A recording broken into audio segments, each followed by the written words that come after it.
have a guess what you think the average engagement rate on social media is. Somebody puts a post up, the percentage of people that will like or comment or share that post. What do you think the average might be across the board? 0.1%.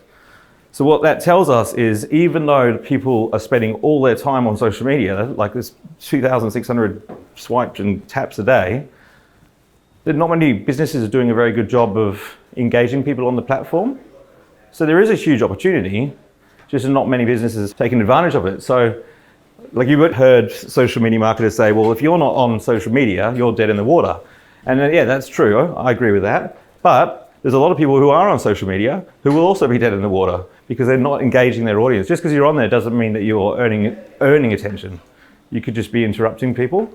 And so most people stick their head in the sand, and especially if they've got the vanity metrics being met, right? This is, I don't know if this is from Bondi Beach, protesting against climate change. 400 people stuck their head in the sand. Anyway, I thought, reminded me of what's going on social media. And so like if you've got 20,000 Facebook followers and you're getting likes every post you get and you're having coffees with all these people, but you're not turning it into return on investment, so somewhere along the line you can develop a confirmation bias and you're like, well, I'm good at social media. No, you don't know what I'm talking about. Like vanity metrics are there. I got so more followers than you. What can you teach me? And it's not really about followers, and it's not necessarily about return on investment either. But I do think that it's a good metric to measure compared to like likes or followers, or I think return on investment is actually a measure of value, isn't it? So this is basically why people are getting it wrong. Okay, because we are naturally selfish. And we're thinking about what's in it for me. Like 9 times out of 10, when somebody asks me to look at their social media profiles and tell them why it's not working for them, it's because it's all about them. You know, if they're a real estate agent, for example, it's like a property listing, we've got a new team member. Here we are at Friday Drinks. It's all about them. And it's like 1 or 2 likes on every post. And then the real estate agent who's like sponsoring the local footy team, who's like talking about what's going on in the community, who's like, sponsoring a prize for the local primary school, I don't know, doing things in the local community is getting lots of engagement because it's not about them. They're actually thinking about how to add value to the local area. And I'm going to go more into this shortly. So like automation, people always say to me when like they're signing up to LinkedIn marketing plans, they're like, oh, can't we just automate all this? Well, how can you like genuinely like be adding value and building relationships if it's automated? Because we just want it all the easy way. This leads me to the next point, which we're very impatient. It's counterintuitive because we have enough time to do it over and over and over again, but we don't have enough time to do it right the first time. Because if you're building relationships with people, you can't expect them to jump out of the computer and throw their credit cards down in front of you. Has anybody heard of Gary Vaynerchuk, Gary V? By any chance? A few of you might have. He wrote a book called Jab, Jab, Jab, Right Hook. And the analogy is the jabs are basically adding value, and then the right hook is a call to action. And I'm sure he'd probably agree with me now, because that was written like a while ago, that it's more like jab, jab, jab, jab, jab, jab, jab, jab, jab, jab, jab, right hook now. You have to be adding so much value. In fact, I very rarely do the call to action at all. I find that if I add enough value, people will just come to me and I get the private messages.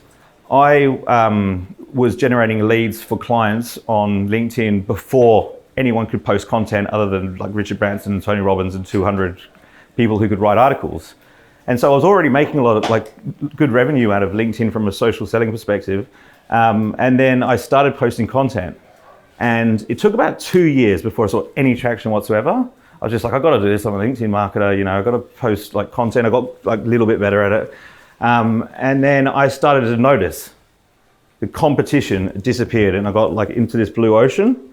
And I could put my prices up and like people came to me. I didn't have to do any marketing. There's actually what they call thought leadership. And I thought, how the hell am I going to offer this to my clients? Because we're already getting them a return on investment with direct response. But this is so much better. People are coming to us and like we can charge premium pricing and there's no competition. We have developed a system to do that. And I'm going to show you exactly how we have done it because you can do it as well. But before we go into any hacks or strategies, we've got to make a couple of commitments because it's not going to work otherwise. We've just talked about what the problem is. People are impatient and people are selfish. And so it makes sense that before we do anything, we're going to have to decide and commit to be patient. and to not be selfish in order for any of this to work. Because it's the mindset behind the way that you look at these strategies that makes a difference. If you add enough value over time, I promise you, you will nail social media. That's the way it works. You just have to make sure that you've got enough empathy to work out if you're adding value to the audience, not just you think you're adding value. I think that people sit in a room like this with their work colleagues, and they maybe got the whiteboard out, and they go, okay, what's our content marketing plan? Okay, we'll do these verticals, we'll write it about this, da, da, da, da. And they decide in a room without the audience there. They don't ask the audience what they want. They don't ask them what stories they want, what problems they have, what frustrations they have. And so a lot of big companies, I won't mention any names, but a lot of big companies get this completely wrong and invest a huge amount of money in something that they're interested in and the audience isn't. So we could easily just call up 5 of our best clients this afternoon and say, hey, by the way, if I started posting 3 videos a week, what would help you in your professional life? What would be beneficial to you? What ideas have you got? I think it's a much better way to do it. 2 reasons why people buy from you. There's only 2 reasons really. Attention and trust. So in the past, marketers have done a really good job of actually capturing attention by interrupting people. And if you interrupt enough people, you can dominate the market. The problem now is if you use interruption marketing, you rely on it because you don't hold on to the attention. You capture it and it leaves. You capture more and you convert some along the way. But if you build trust with that attention, every time you get more attention, you're building. And before you know it, you actually have a captive audience that expect to hear from you, that want to hear from you. It's permission marketing. You've earned their permission. You're relevant enough. There's different types of attention. Not all attention is worth the same. Like if you bought 20,000 followers on Instagram and they don't know you from a bar of soap, it's worthless, right? That's one extreme, right? On LinkedIn, if you get attention from somebody in your existing network that already knows who you are, that's in your target audience, it's high value attention. In terms of the digital trust rankings, and this is business to business, LinkedIn has a score of 70 and Facebook has a score of 32, the next one on the list. So if people trust the content on LinkedIn twice as much as they do on Facebook, that means if you have 20,000 followers on Facebook and only 10,000 followers on LinkedIn, LinkedIn is probably where the value is. Because people say LinkedIn advertising is expensive, right? But if people trust the content twice as much, then I would argue that it's twice as valuable. Twitter and Instagram and Snapchat, and then YouTube's even lower, which is interesting. I mean, YouTube's not a social media site per se. I do like YouTube because people watch long form content on there, and it's a search engine. If you know somebody's got the problem that your business solves, they want to buy. They do want to buy from you. They just don't want someone to sell to them. So if you start thinking about helping people buy rather than selling to them, you'll actually soon realize that you actually need to find out if they've got the problem first before you start selling. So most of the LinkedIn messages in your inbox that you get after somebody connects with you, they haven't worked out whether you got the problem yet. They've just started selling to you, haven't they? So they've devalued their brand because they're like, well, we're just going to sell to anyone whether they got the problem or not. They've ruined the whole mere exposure effect because they've pissed a lot of people off. So what would make more sense? There's nothing wrong with messaging people after you connect with them, but you just say, hey, I've noticed that you're in this industry. That's the industry that I like to work in. I'd love to have a chat to find out more about your business, see if there's a way that I can add value. And then you just ask them questions, tell you if they've got the problem or not. If they haven't, that's totally cool. But if they have, it's a perfect client. And you've got permission then to sell to them. Recency is not as important as relevancy. This is the first thing I want to say. So relevancy is the most important thing. You want to make sure your content is relevant to your target audience. There's a lot of content creators that get stuck on the vanity metrics and they end up catering for this audience, which actually isn't the clients that buy from them. So you've got to be really careful about that. It's much more valuable to have less engagement, less followers, and have the ideal types of clients. It really comes down to the value of your network. A lot of people, when they go on LinkedIn, because they don't know what they're doing, the first thing they do is they go, oh, look, I've got 20 connection requests. I'll accept that. Maybe they'll reject a couple, but they're being reactive. You know, they're the ones getting sent the connection requests. They're not being proactive and going, well, you know, I target dentists in Melbourne, so I'm going to send 200 connection requests to dentists in Melbourne. Then you've got a really captive audience because you've decided who's in it. On Instagram, you can't decide who follows you. You just got to wait and see if they press follow, they press follow. But on LinkedIn, you can say, hey, I'd love to connect with you. They connect with you, they're in your audience. And I think that's why it's so powerful, but most people are reactive, they're not proactive. And they do the same thing with the content. They don't plan it. They just post it on the day. So of course it's about them because they haven't even thought about, like, put enough thought into it to do it when's most convenient and what the topic of the audience wants. If you're reactive, you're not focused, you procrastinate, it's extremely inefficient. So you have to have a content marketing schedule, just a calendar, and have, you know, what the content is that you're going to deliver. And the key to delivering what the audience wants is then looking at which ones did well, which ones got the most engagement, and then using that to create more relevant content. That's why Gary Vaynerchuk's extremely good at what he does, is because he looks at the community engagement and he uses those insights to create more content. He talks a lot about like things like self-awareness and not giving what people think and stuff like that. He never ever planned any of that in himself. Like that just came out of the community insights and he started creating more content like that, and that's why he's become so popular. And so like you get to a point where you like got to create a lot of videos, right? A lot of content. Like I post 5 times a day. I'm not suggesting that you should do that. That's a lot. Like I think, you know, LinkedIn marketer, it's more important that you're consistent. I think 3 or 4 times a week is enough for you to be at the top of the newsfeed with your target audience.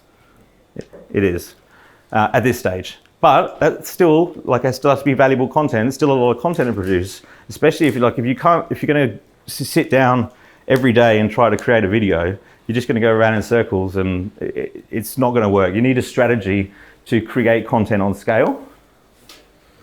So this is something which I've developed called, I based it on Gary Vaynerchuk's content model. So what he does is he will do like a long form piece of content, whether it's a podcast interview or like a keynote, and his team will video record it, and then they'll use that video to create like 40 short videos with subtitles and the headline and everything. And then his copywriting team will use that to create 4 or 5 articles. And then his images team will create like 10 Instagram posts from that content. And so all of a sudden he's got like 60, 70 pieces of content just from one filming of a keynote. Obviously he's got a team that is doing that for him and stuff. And he's posting like 50, 60 times a day, right? So we could do exactly the same thing and it would last us 3 months, 4 months, you know? Same thing. So the way the content pyramid works is you create what you call pillar content. With my clients, I sit down and I interview them for an hour. It's really easy because I just ask them the questions that I know will get engagement. And then you create the micro content and then you turn it into other forms of content other than video, so images as well. Because people think that they don't have to, they can't repeat themselves on social media. It's actually the opposite. You want to repeat yourself. You want to repeat the messages that work. People's attention span's too short. We need to repeat things. Gemma, do you mind closing the door for me? And then schedule and distribute. So if you schedule it in the content calendar, then you force yourself to be consistent. And by being consistent, you give the audience they know what to expect then. Because if somebody follows you because you post on Mondays and that's when they like to consume content, and you start posting on Tuesday, you're gonna have to find new attention again. I'm being quite granular, but like on the scheme of things, like if you start giving people what they didn't sign up for, they're gonna unfollow you probably. And you have to find new attention. People don't like surprises. I don't know if any of you noticed this. On the whole, if people say they like surprises, they're generally lying. They like good surprises. So this is really important. Monitor community insights. So look at what people are engaging with, what people are like talking about. When you do question and answers, for example, like I did this hashtag Ask Nat thing, and someone would ask me like, oh, you know, what book do you recommend? And so at the start of the post would say, what book do I recommend? Here's my answer, and like, whatever, I'll write the answer. So what book do I recommend? Who's that about? It's about me, isn't it? So if I change the language just a little bit and say, what books do you recommend? Here's my answer. It forces people, or it makes people engage. All of a sudden I've got all these people giving me their book recommendations in the comments because I made it about them instead of about me. Even though I'm sharing my thoughts as well, I'm giving them a reason to buy it. I'm inviting them to join the conversation. And then when they comment, a lot of people want to jump in and just, they'll say their book and they're like, oh yeah, that's good, but like, what about this? And sort of want to share their views. What you want to do is acknowledge what the person has said. Like, I can't believe how many people who don't have like more than a few hundred followers on their social media channels, and they've got like 2 comments on their last post and nobody's replied to them. I'm like, whoa. Those people that have bothered to like read your content, consume your content, comment. That's the most important part of your social media strategy, because those people were starting to build a conversation with you, which leads to a relationship. That's where you need to start, and then you build from there. And if you focus on the people that are consuming your content and engaging with it, they'll continue to engage with it because they'll feel comfortable, and then other people will see that they're engaging with it and they'll feel comfortable to engage as well. And before you know it, you'll have this community of all these people that are comfortable, engaging with you because they know that you'll acknowledge them. You don't always have to agree with them, but if you're going to disagree with them, acknowledge the fact that they took the time to share their thoughts with you first. You're always going to get some people that you're going to need to block or whatever, but that's all part of it. In fact, when I did interview Grant Cardone, the most valuable piece of advice that he gave me was, I said, Grant, come on, like I got this, I'm at this level, like I'm getting all these results. What do I need to do? And he said, dude, you need to have a bigger opinion on things. He goes, you need to find people to interview that you disagree with. He's like, you need to find some haters. That's what he said, basically. And Grant's got a lot of haters, but they generate a lot of engagement, right? Because somebody who's antisocial is 3 times more likely to comment and reply than somebody who's not. So I'm not suggesting like have a strategy to go out and find haters at all, but I'm just saying like conflict is actually quite good. Like it's more of an interesting conversation than everyone's just going, yeah, I agree, that's great. So don't be afraid to push the envelope a little bit and, to disagree on things. It makes the conversation a lot more interesting. Funny, I actually appreciate it when people share their like honest opinion on my content and disagree with me. And I'll be like, thanks for your comment, that was awesome. And then they'll private message me and go, oh, I'm really sorry, man, I didn't mean to upset you. But I think it's great. It would be an extremely boring world if we all agreed with each other all the time. Once you've created insight-driven content from your pillar content again, so you're actually rehashing a lot of the stuff, like you're just different, the video can start somewhere different or whatever, the caption can be different. By the way, on LinkedIn, the caption is quite important. On Instagram, you'll see the image first. The image is quite important. Like the image will capture your attention, then you might read the caption, whereas on LinkedIn, it's the other way around. So the caption's at the top, and so the caption has to be good for somebody to watch the video. It has to build intrigue. Yeah, intrigue is really important. And if the caption's good enough that somebody watches the video, on average, after 10 seconds, 50% of people watching are not watching anymore, after 10 seconds. That's an average. After a minute, it's 80% of people, on average, gone. Most videos are crap though, so like you just have to be mindful of it and make sure that when you look at it, is there any value in the first 10 seconds? Because what most people tend to do is they like introduce it, build up to it, there's some value, there's some more value, and there's a conclusion, which is like a general little storytelling format, I guess, if you read a book. What you want to do is do the opposite on social media.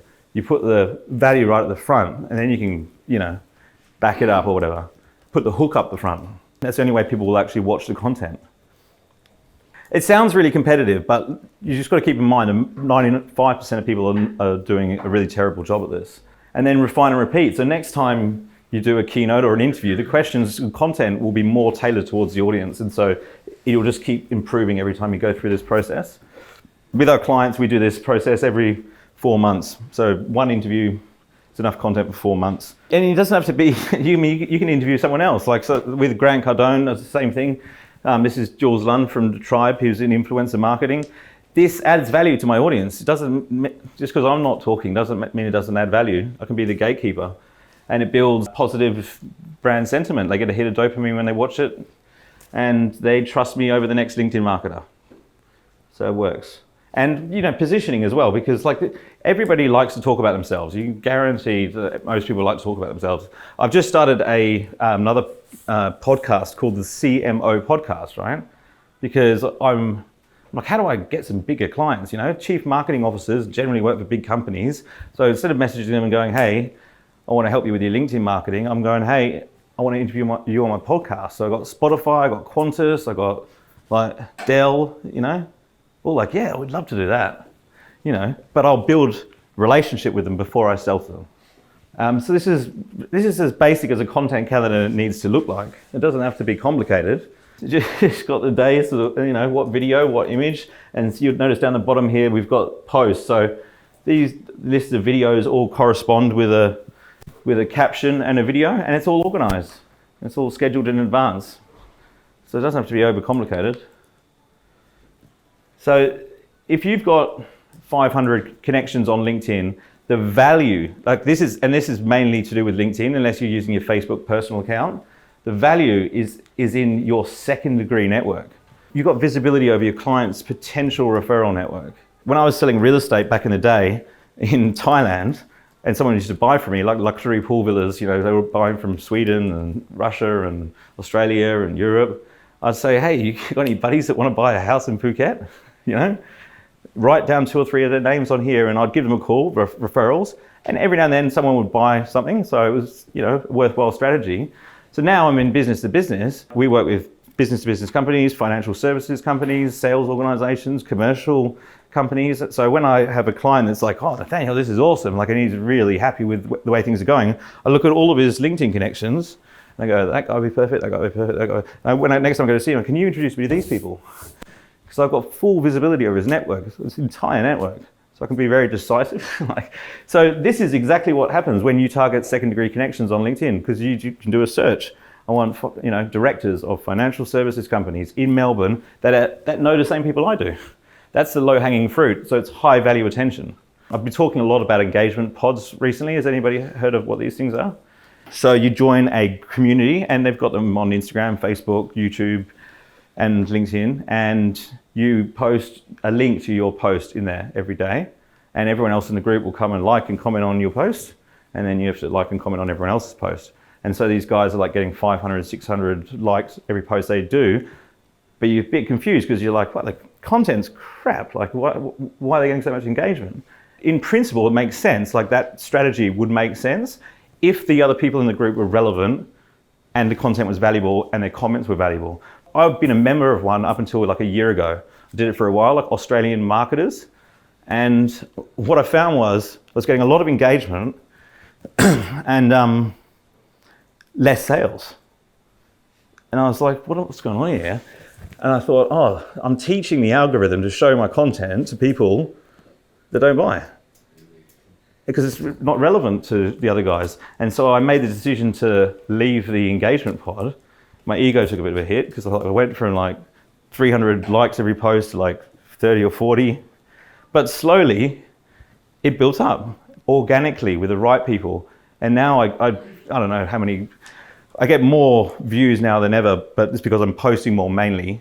I'm getting 200,000 organic views a month, and more sales than ever. And they're sales from international markets and stuff like that. I've noticed that it breaks the trust barrier. Before, the US and Canada never bought from me. Now it's oh wow, we got you on the phone. How can we be a client? It's pretty powerful. The LinkedIn Insider program is something that I've just reignited. It's value in being part of a community of like-minded individuals that are doing the same sort of thing. And LinkedIn Insider traditionally was a 12-module training course. What I've done is that's still part of it, but I've created a LinkedIn community of content creators. And rather than me delivering training once and then letting people watch it forever in a day, because it all just goes out of date. I do monthly webinars and I tell people exactly what content to post throughout the month. It might be why you started your business, an appreciation post, a key milestone, and then I show examples of other creators and stuff and things like that. These resources, by the way, are all available on our website, bibbyconsultinggroup.com.au. So these are our scripts. These are the scripts out of generating $400 million worth in sales for our clients. These are the scripts that work the best. You can have them. Profile optimization checklist, the 18 steps that we go through when we optimize a LinkedIn profile. The template for the content calendar. Any of you seen this Monday Night Live yet? So LinkedIn's introduced live video. I know not everyone's got it yet, but they're rolling it out. I decided 4 weeks ago to make a regular, consistent live show. And every week I've done it, so it's only not 3 weeks, the 4th week on Monday, the numbers have doubled. And I think if you look at TV, what TV shows do the best? Generally it's live broadcast, isn't it? And on Facebook, we saw Facebook Live do really good. When you get LinkedIn Live, it would make sense to incorporate it in your strategy, especially if you do it consistently. That's the big difference is like, I don't see anyone else doing it consistently. They'll go live, but it's like a different time each week. So I think what's happening now is like people get to Monday night and they're like, oh, wonder if Nathaniel's on, you know? And they hop on and they can chat, and I like might mention their chat or their question on the live. And it's quite short, it's like 15 minutes. And I normally like do a post earlier that says exactly what we're going to talk about. So that's what I'll talk about next Monday. Social media creates conversations. Conversations build relationships, and relationships, they should create sales. I mean, you have to know who your target audience is, obviously, for any of this to work. But assuming you know who your target audience is, you just don't want to go from social media to selling, you know? It's a social platform. It's very different to any other marketing we've done in the past. On the website, yes, have a call to action. And your AdWords, yes, have a call to action. People have searched for you. They have a need. They know that they have the problem already. They're not aware that they have the problem on social media. It's just one big cocktail party, and you're going up and meeting people. So if you start selling to them, you're just going to piss them off. Okay, bonus content. So that's content marketing. I think that's one of the most powerful things you could possibly do. And LinkedIn at the moment, you know, or the organic reach is ridiculous. It's crazy.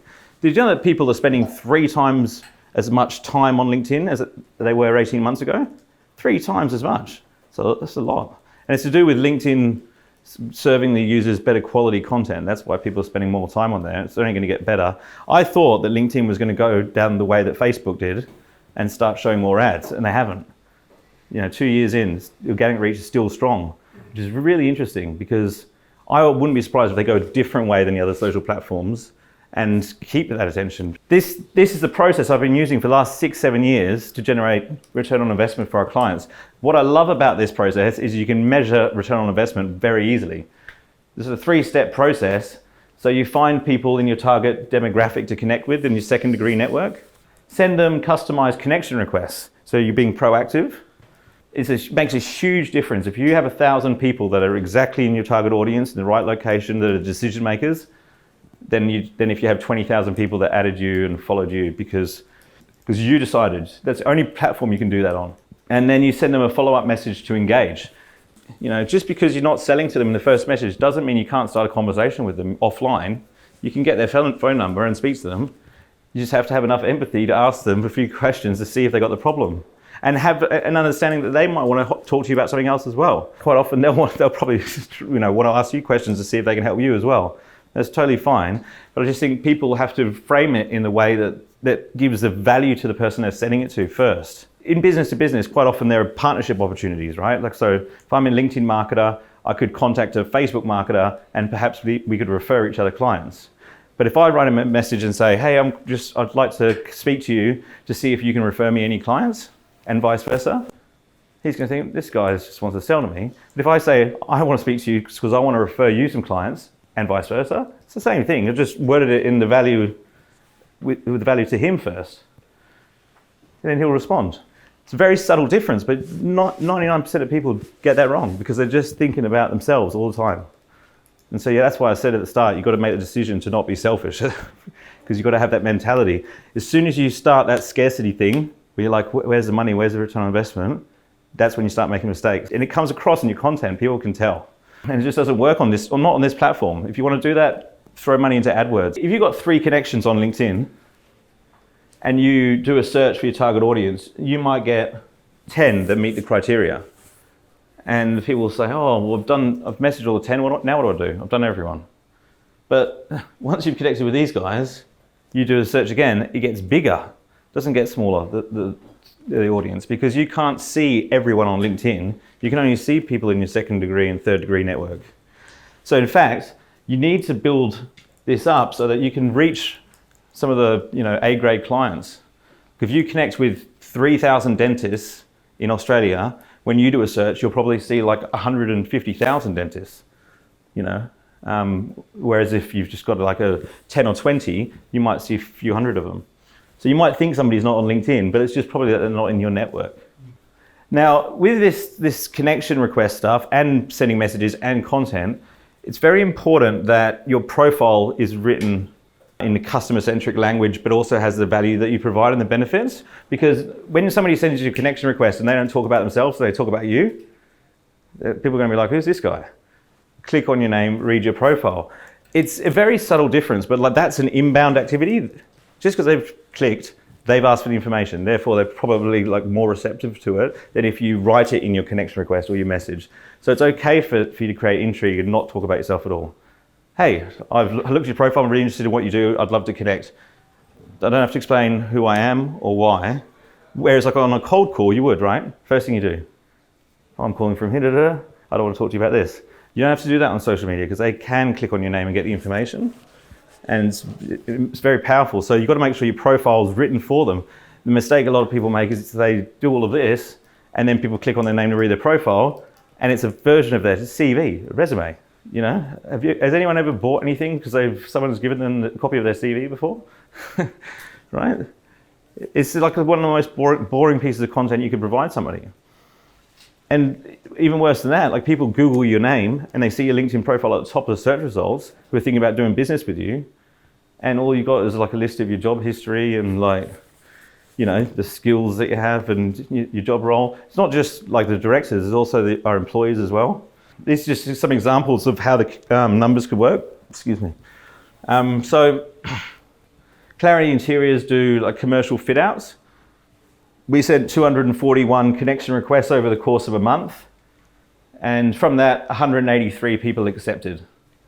75%, that's pretty high, like 50% is the average, but 183 new connections. So we send them a message and say, you know, thank you for connecting, had a look at your profile, interested in finding out more about what you do, see if there's opportunities to work together. 75 people said, yeah, sure, let's have a chat. 41% conversion rate, 75 leads, so he could do that every month. But what you'll find is out of those 75, half of them will be like open to doing something now and half of them won't be. So it's just about qualifying them really quickly, like which ones are the ones that are ready now and which ones that aren't, without burning any bridges, because the ones that aren't will be ready down the track. It's just not now. So you want to make sure that you build a relationship with those guys. So the conversion rate on cold calling these days, on average, from calling to an appointment is 1%. So you call 100 people, you get one meeting. It's much higher on LinkedIn, if you do it properly. Most people don't do it properly. You know, people spend tens of thousands of dollars on their websites and don't bother anything with their LinkedIn profile, but it needs to be in first person. So like the about section should be in first person. And within the first two sentences, you need to explain what it is that you do. And if you can, the unique value proposition, like why you're different. If you can explain why you do what you do, it's even better, because when people know why you do what you do, they're more likely to trust you. Because like if you just write, we're results driven, like, you know, customer focused, like there's no trust yet. So they don't know whether or not you're bullshitting. Social proof's really important. If you can have lots of recommendations and endorsements on your LinkedIn profile, links to media, people look at your profile compared to the next person, and you've got all that stuff and you've got the banner and everything, you look like a lot more trustworthy. What works really well is you put something there that people will have in common with you. So if you target people in Melbourne, it makes sense to have a picture of the Melbourne skyline, because they will think familiarity, like it's like building rapport. It's very similar to a website. Like if you go to a well-written website, it will define the problem straight away when you get there. So do you mind if I use your business as an example? You know, are you looking for commercial cleaning? Are you frustrated with whatever it is that the other providers don't do as well as Rob does? And they go, oh yeah, that's me. Well, then we can help you this way. Here's what you need to do next. Guiding them through the customer journey. Asking them if they have the problem works really well. When you're outlining services, if you do multiple things, like self-managed super funds and wealth management and financial advice, like put them in bullet points, because people generally read the first two sentences, scan the rest of it, and then read the last two. And then if it's valuable, then they go back and read it again. So you just don't want to have all these blocks of text. Short sentences work really well, because it's not because people are stupid, it's just because their attention span is so limited. You just want to make it as simple as that for them to consume the content as possible. You have to get over 500 plus connections, very important. People like to follow the crowds, like they're very comfortable following the herd. That's just basically the way we've been brought up. And so you want to make sure that you get over that milestone relatively quickly. How many recommendations should you have? More than your competitors. Simple as that, really. I mean, just get as many relevant ones as you can. Yeah, I think you're 100% right. Like it's it's still relatively new, so you're not getting like all these extra eyeballs, but it's not as simple as just whether or not people follow the hashtag. Like LinkedIn will be looking at relevancy, so they'll be thinking, okay, he follows this hashtag and he follows this person who's in that area. Because what they're trying to do is they're trying to expose your content to people that will be of value to you. They're actually doing you a favor. They're trying to give your business what it needs. And so they know that if they show you, if you're a social media agency and somebody's like following a lot of social media stuff, that's more valuable to you than somebody else. So like it all helps. But what I think was really important to keep in mind with hashtags on LinkedIn is it's the only way that you can access a library of content. So like on Instagram, you go to somebody's page and there's the library of content, all the images, whereas on LinkedIn, it's not like that. You go there and it's a profile. The only way that you can access like a whole bunch of content is if you create a brand specific hashtag and then you click on it and then you can see all of the posts. So I've got hashtag Ask Nat, which is the question and answers series. And I've got hashtag LinkedIn Heroes. You can see all my interviews from the past and they still get engagement because people will click on it and have a look at previous episodes. And to be honest, like if you don't have people looking at your content from back in the day, it'll just disappear. Like LinkedIn don't just keep it there forever. If it's not getting any views, it'll just disappear off cyberspace altogether. So I read this business plan for when it's the second round of capital raising, and it's basically we're going to create this Rolodex of CVs. People are going to use it to get talent. And then what's happened since then is that like, oh, salespeople are using it. Oh, marketers are using it. Now that's a bigger market than recruiters. So they created these tools to try and cater for this market. And what they did is they thought, well, we'll charge them to message people that they don't know, right? But we'll put it in a different section. It'll be like an email marketing message. So like it's not as effective. When they released Sales Navigator, I bought the recruiter license. It was like $15,000 a year. So I thought, yeah, messaging people I don't know, that's got to be great, right? And so I sent 5,000 emails out and I got 2 to 3% conversion rate. So if I connect with somebody first and then send them a message, it's 15% conversion rate.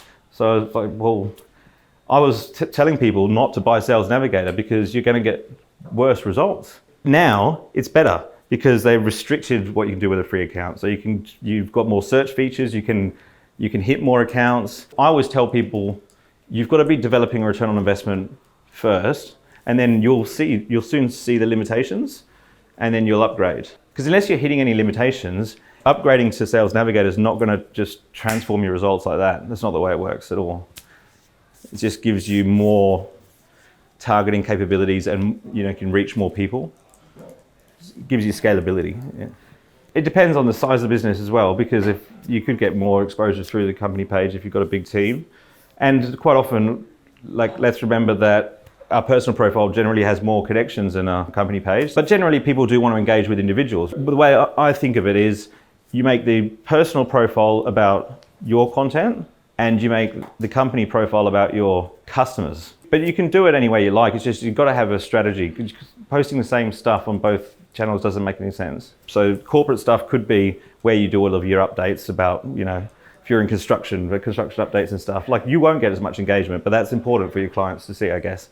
And you can sponsor that content if you want to as well. On your personal profile, you can talk about things that people relate to. It does not have to do anything. It doesn't have to be about your business. It doesn't have to be about your business at all. It could be about what movie you watched on the weekend. It's probably better if it's not about your business because it will relate to more people. It just has to give them that exposure. You're building trust with them.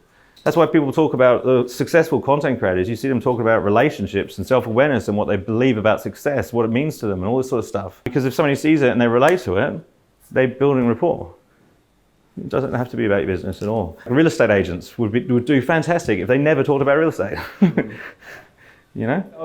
mix. Actually, LinkedIn have said like they give preference to people that do a variety of different content types because they don't want people hacking the algorithm. So it's like somebody finds a way to hack the video thing and then to just do that. LinkedIn go, oh no, but they're not doing the articles and the images as well, and we're not going to give them as much reach. But they're changing this all the time. Like they've got a whole engineering website which they keep up to date. Like I try to keep up to date with it, but they've got a lot of people trying to give the user a good experience. So the way I think of it, I'll just simplify it. I just think, well, what's their goal? To give the user a good experience.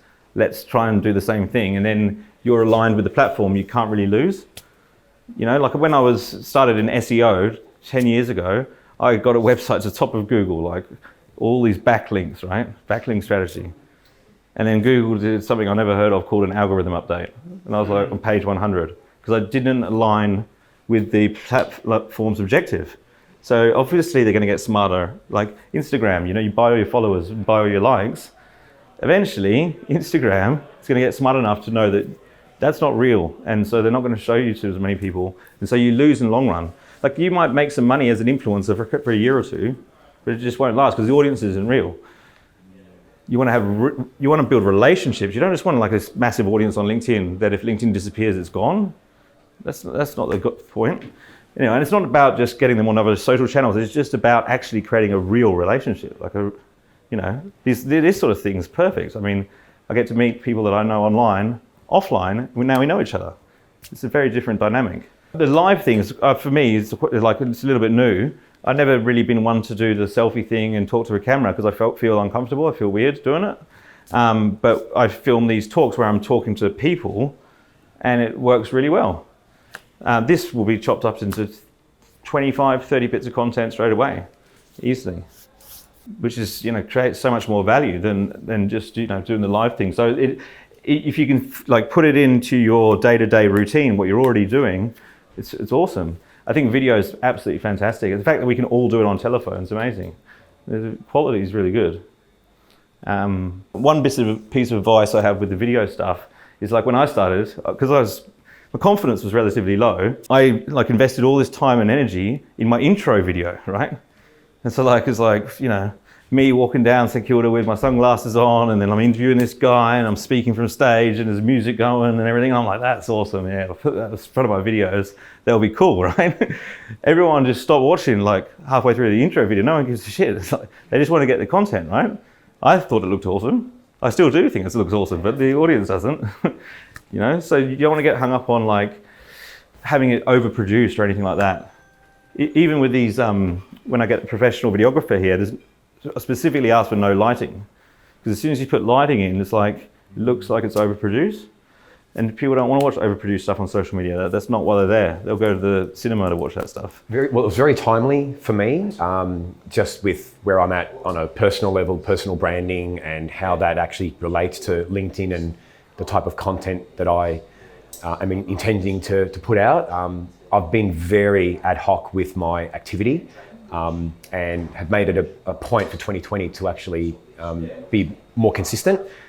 But I just didn't know what to do, and I didn't know how to go about it, didn't know what I thought my audience wanted to see, and Nathanial was accurately and very quickly able to demonstrate and explain what that was. So now there's a lot less questions that I've got as a business owner and as a person, and I feel that there's definitely things that I can communicate to the audience that's actually relevant to them, that will then in turn let them know a little bit about who I am.